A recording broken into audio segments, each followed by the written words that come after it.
Hi, welcome to From the Basement Up. I'm Michelle Brandriss, founder of namebubbles.com, and I have been given some questions over the last two seasons. So, what we're doing in today's episode is kind of just hear the common questions that we've been given from other people who are thinking about starting a business again, entrepreneurs out there that may want kind of hear how something started for me and things that I might do. So, I hope I can give those answers that they're hoping for. Here we go. So, one of the questions we also received was someone wanted to know what my background was. And I find it interesting because, after speaking with people and doing From the Basement Up and the different episodes, it's really interesting how there's a lot of social entrepreneurs, there's accidental entrepreneurs, there's green entrepreneurs, and really, I didn't have a background in business. And that's something I really want people to pay attention to is you may not have been drawn when you were in college or getting your education or your life experiences in business, but something has gotten you excited and something, it might be your life experiences and your different jobs that you've had, or just something out there that's kind of triggering you to start something. This is something I definitely want people to pay attention to. I don't have a background in business. Mine was international relations, international studies. And then, after being in the workforce and, I even schlepped drinks. I was a waitress and a hostess at a restaurant when I went back, when people were getting their graduate degrees or getting married and having kids and starting their life. I decided to totally take a different path and I went back to art school. And, it's something when I think about it now, it sounds so crazy, but it's interesting because I was, working at a restaurant, going to art school. This is in my late 20s. But I think about those years, and those years changed me and in a really positive way. At the time, I didn't know it. But now when I think back on it, it was pretty amazing. I, when you're doing art, your mind works differently. And this is why I think art is so important for kids out there. Um, for example, going into a drawing class at the beginning of the semester, I could only draw for 10 minutes. I'd have to take a break. By the end of the semester, I could draw for 2.5 hours straight, fully focused, have gotten so much done, and it didn't even phase me. It was like I was coming out of a meditation type of thing. That is how I can work now. And this is something that I can't impress upon people that when something gets me focused, I am so excited. I'm all in. And, I'm not even paying attention to music. I'm not paying attention. I'm just focused. So when people, they're scared to start a business or they're scared to start a project, I let people know, hey, I was never planning on being a businesswoman. Um, I loved the creative process of my business. That makes me most happy is the new designs and the new styles and how can we take this to, how can we reach moms in this area, or how do we reach our customers there? There is a creative process, but I tell people that if it's something that gets you excited and that you're, really motivated, there's no stopping you. You can do it. You'll figure it out. You'll make it happen. So, I don't think everybody needs to have a business degree. I don't think everybody needs to have that MBA to be successful in life. However, the little caveat, you do need to have people with a business background around you, advising you, letting you know where there are some mistakes or some, I guess, you know, hiccups that might happen on the accounting books that you need to be aware of, tax laws, things like that. So you do need to pull in those advisors, and definitely important, 100%. And your the lawyers and the accountants, but you need to make sure that you're covering your bases and you're doing the right things. But definitely, I don't want people to think that you need to have a business degree to start a business, because that's just not true at all. So if you're motivated and you're excited about something, go for it because you can do it. The next question I received was, how did I build my team? And this is interesting. So, you know, as you build your team, I have some people here who have been with me forever, and I'm so lucky. I am so, so lucky. I mean, I have one gentleman who's been with me since pretty much the beginning. I mean, at least 14 years. And then other people who have been with me for 10 years. So I have people who have grown with me and seen this company grow and expand. And they really know the ins and outs of the company. And we can think back and we laugh and we giggle through it all. But what I'm going to say is I had a lot of missteps as well. A couple of things to pay attention to. Your company culture is far more important than you realize. And that's something to really pay attention to. We've created core values. Those core values really are how you hire people and how you fire people. So pay attention to that. Your company needs to have a mission. People need to know why they're working and what they're working towards. And even something as simple as a name label or a name sticker, you need to have a mission behind it, and that company culture. So, you know, bringing those smiles to kids throughout the world. So we have 50 states that we ship our labels to, and countries around the world. So knowing that your product is landing in a mailbox across the country and around the world, that child's name is going to be on their personal items, and you know, wanting to make that special for those kids. That is something that, as you're making those products and it's in your house and you're making it for that family out there, everybody here knows how important that is to make sure that you're creating that product for the customer. I think that building the team it's a process that's slow. If the person doesn't fit the company culture, they do get let go. And I have made the mistake over the years of not wanting to fire people. And then the erosion of morale happens. And so you have to really pay attention. If the person's core values or who they are don't fit the company culture or your core values that you want for the company, then they're not the right fit. They may be the most brilliant, the smartest, the best at what they do. It doesn't matter. It's going to impact the company in a negative way. So you really have to find your company culture and your core values and think about what you want to build, and who you want there to build the product. So that is really the most important thing. And I can't stress enough for entrepreneurs, do that sooner rather than later. Get that feeling, that vibe, build the positive vibe, and create that culture. So this one is a question that is near and dear to me. And I think it's also kind of why I'm always looking for social entrepreneurs or people who are making a difference in the company that they're building. And it was really like, you know, why I started the philanthropy or the giving arm of Name Bubbles. And it really started way back. You know, I think 2010 was the first year. And really the company's first order was in 2009. So by 2010, I was already starting the giving arm of Name Bubbles. And for what I might do each year is create a product that would link every product that was sold, $1 would go to a certain organization. Really what it is in my mind is, if every company out there did some sort of cause marketing, and there's some years where it's more difficult than others, everybody out there did something like this, it would make a huge impact in the world. So it really meant a lot to me, emotionally. Can I create something that gives?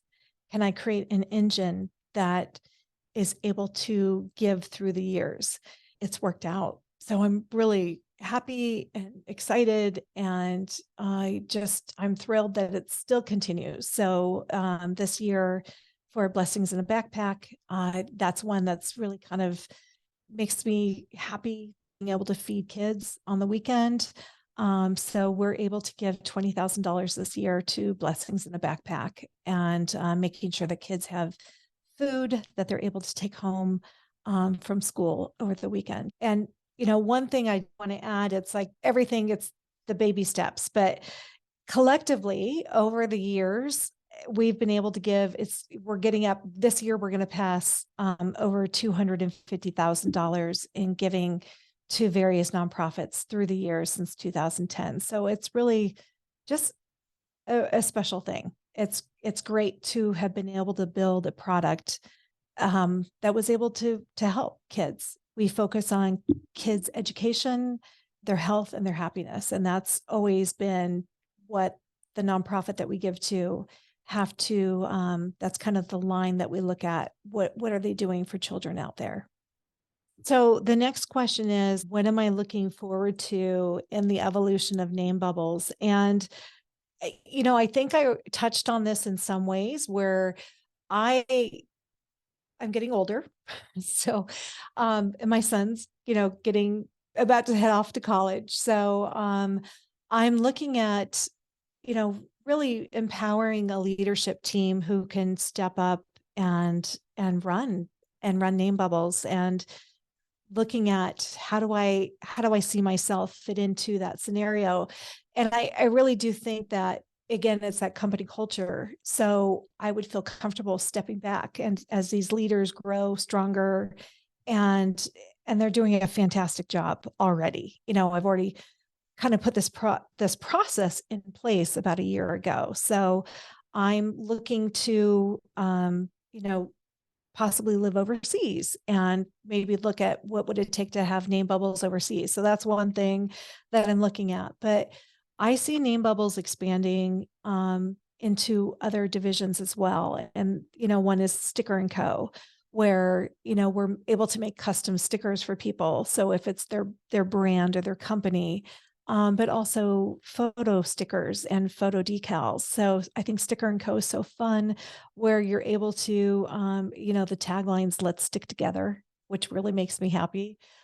So we do something called sticker greeting cards, and no one's doing this out there. So that's why I'm really excited about this. So looking at sticker greeting cards, where rather than just sending a card that you throw in the mail or throw in the waste bin, you're able to kind of take a piece of that card, a photo or a message or something that person's put as a special memento, and it stays with you. So you're able to use it as a wall decal or as a waterproof sticker. So that's really, in my mind, really kind of special. So seeing the evolution process of Name Bubbles, this division, we're using the same equipment. I think that for the most part, there is the same process. It's just a different website, still making those stickers and decals for people. So that's been really fun. I think seeing that evolution, but watching Name Bubbles grow up with, moms who have been with us for 10 plus years has been really amazing too. We get emails or messages from moms who have ordered Name Bubbles for their babies when their babies were going off to daycare, and now their kids are, going off to college. I've had that. So that's been really amazing, just watching that process of, kids would be going to camp or sleepaway camp. And now, moms are actually ordering labels for kids that were going to kindergarten who are going to college. So, growing up with parents out there has been amazing. So this is funny because the question I had is from the team, and it's kind of the questions I ask the interviewees for the episodes is, what is your biggest win, your biggest loss, something that's made the biggest impact for you, and then of course your quote, like your mantra. So I guess I'm going to say my biggest win is I'm still in business. But it was a really scary time during COVID. I didn't know what was going to happen, and we went through a lot, or I went through a lot, and the company went through a lot. Everyone, the world went through a lot. But I think that when we shut down, New York State, we were required to shut down for 6 weeks. And then we were coming, I have a burn season. It's a seasonal product. We were coming into our high season. So kids were supposed to be going to camp and school and daycare, and none of that was happening. Parents were not shopping. Kids were not going to camp. Kids were not going to school. It was so scary. And, I had a staff and a couple of staff members had children on the way, and other staff members have families. So it was really remarkably, I guess, scary. I was petrified. I don't think I slept for 3 months. So I'm going to say that, and I've thanked my congressman that the PPP got me through this. I did take money out of savings. I did take money out of my retirement to help us get through, but I was able to keep people on staff that I would not have been able to keep on staff. And these are, they're part of my community. They're part of my work. Just we have been together a long time. And I was able to keep everybody here who wanted to be here. And that was a huge win, huge win. So I'm so grateful. I am so, so grateful that we were able to get through this and get through COVID and stay, keep going. I was just, to this day, I'm still grateful. So the biggest loss, gosh, I've made so many mistakes over the years. It's been so many mistakes. But I'm going to say, at the end of the day, who you are as a person, how you treat people. And I've made missteps, and again, it's more of employees, like those things. I'm like, oh, I should have seen that. Or, I didn't celebrate this win, and I didn't let them know how important they were. And, there's some things you just can't beat yourself up about, because some people, they aren't the right fit for the job. Or they're not a right fit for the culture. But there are times where I feel like I should have seen something coming with an employee that I did not. And those are more heart losses or, hurt. Financial losses, I've definitely had things that I probably was impulsive and put money into that weren't money makers. So lost money, wanting things to be bigger than they were too quickly. So, for future entrepreneurs out there, just paying attention to your numbers, really paying attention to your bottom line. How much is this going to cost? Being as conservative as you can with your finances is going to keep you going during those lean times. And that's something I would definitely recommend for people. I probably spent money too loosely, too freely, spent more money on advertising, went to conferences I didn't need to go to, where I should have just been paying more attention financially. So that I would say was definitely more of a loss. And some of those are things you just have to also learn and get through. So, Name Bubbles is now going into, we're 14 years old. And those are things I still learn to this day. I'm still trying to, does this make sense? And looking at all the information. So you're going to have some losses. But I think, it's probably more of a employee loss. Did I pay attention? Did I lose a good person? That's kind of the one thing that I would say was my biggest loss.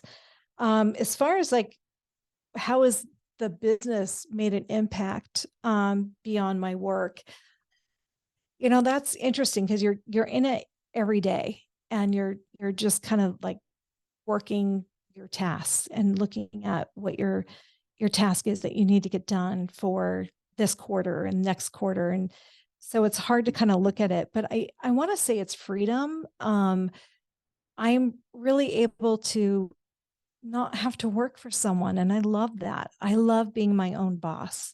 I love, if at the end of the day, I'm accountable to me and what mistakes I made. And, what did I do? How did I mess up? How did I learn from this experience? And I think that that's really been what it is it's been a tremendous learning experience. And for that, I'm very grateful. I feel like I've gotten a lot out of my career the last 15 years, and not just on, you know, like a financial sense, but just as a person growing, and expanding and growing in confidence and growing, knowledge, and what is it that I need to learn. And it doesn't stop. When you have your own business, it doesn't stop. You have to keep learning.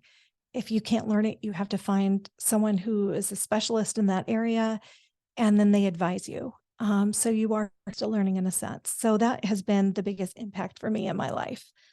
I think that, the words I live by, it's always a Mark Twain quote that I have that I tell the team. And this is something that would always happen when we build a new website or do something. And it's truly has been something that I have hung up out the break room as well. And it's Mark Twain, and it's continuous improvement is better than delayed perfection. And that's something I use in my own life too. So just, nothing is perfect. I'm not perfect. No one's perfect. Don't try to make things perfect. It's paralyzing. And to be kind to yourself, but knowing that if you're making that improvement every day and you're getting better every day, you can't go wrong, and you're doing the best you can. And that's all we can ask for. So that's something that I definitely try to remind my team. And it's awesome that they want to be perfect and they want the product to be perfect, but it's also something where, just keep working towards that goal. But it might not be realistic, but it's a good goal to have. So I wanted to thank everybody for reaching out to us and asking questions. This was just kind of a fun episode talking about the questions that people reached out. So please, if you have any questions, reach out, and then we'll put that in season 3 at the end. If you have any questions that you want us to go over in the future, please reach out to us on our social media channels at From the Basement Up. You'll see that the DMs are open, and also from thebasementup.com. There's a form on there if you want to be a guest. We'd love to have you. This has been a really fun process, and I hope that you've learned as much as I have. And thanks so much for listening.